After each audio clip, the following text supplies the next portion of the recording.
What's up, YouTube? It's your boy DR2727. Shout out to my Transformers collectors, 1/12 scale collectors, whatever you collect. And this week's 2MP or not 2MP is Mastermind Creations, their Ocular Max, whichever one it is. It's their Hellion, their version of Cliffjumper. And, you know, I do this every week. All my familiar people know. If you're new, go back and watch a couple of other of these. The playlist will come at the end of this and you'll get an idea. But let's go on to get started. What I don't like about this is, first and foremost, the head sculpt. Let me bring it in a little bit so you guys can see.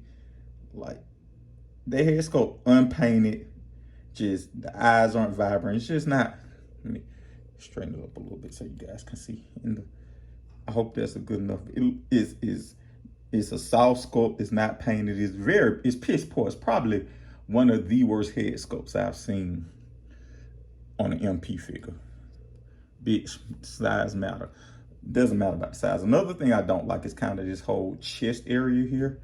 Like, I understand the engineering in it, but I think it's, sorry for the jump cut. So yeah, back to this thing.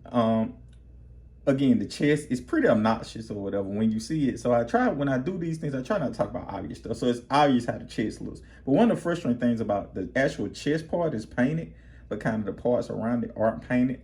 And kind of the arms are disproportionate, and it looks better in pictures than it does in real life. Let me say that. So, and also on the level of paint, the gray isn't painted and the black isn't painted. The only thing that's painted is these red pieces on the chest and the, and the feet. Like like the head should be painted.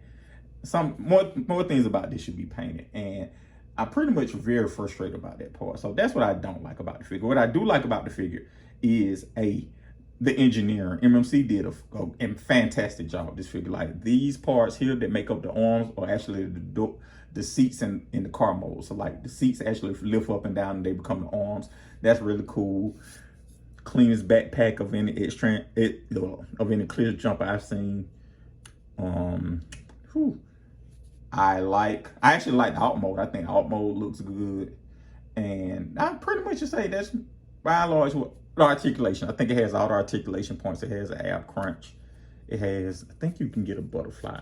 No, you can't get a butterfly, but you get everything else, whatever. So by and large, I like that or whatever. So the question is it an MP? I'm going to say no. I think that them not painting the face and not painting kind of the thing as a whole has left it kind of as a MP impersonator. Like, it has some good, the engineering is definitely MP. I will give MMC that. The engineering is definitely MP. But the lack of paint, the kind of off aesthetic of the chest part, the unfinished head, I can't give it MP status when, the main things that you need to take care of in any figure is the head and the chest area. And I understand the chest, that's more forgivable because of the engineering, but definitely the head. Again, just look at this. Let me turn it right here. It looks like Cliffjumper, but it looks like a poor man's Cliffjumper. But anyway, all that to say, it's not MP. MMC did some good things with it, but they didn't see it all the way through. And I think this was, what, $59, maybe $60 when it came out. With Fans Toys dropping $100 MP figures now, with MP mini-buy figures being $100. Now, I would have liked to seen them put more into it, charged a little more, and got a little more. But this isn't an MP. Thank you guys for watching. Let me know what you think in the comments.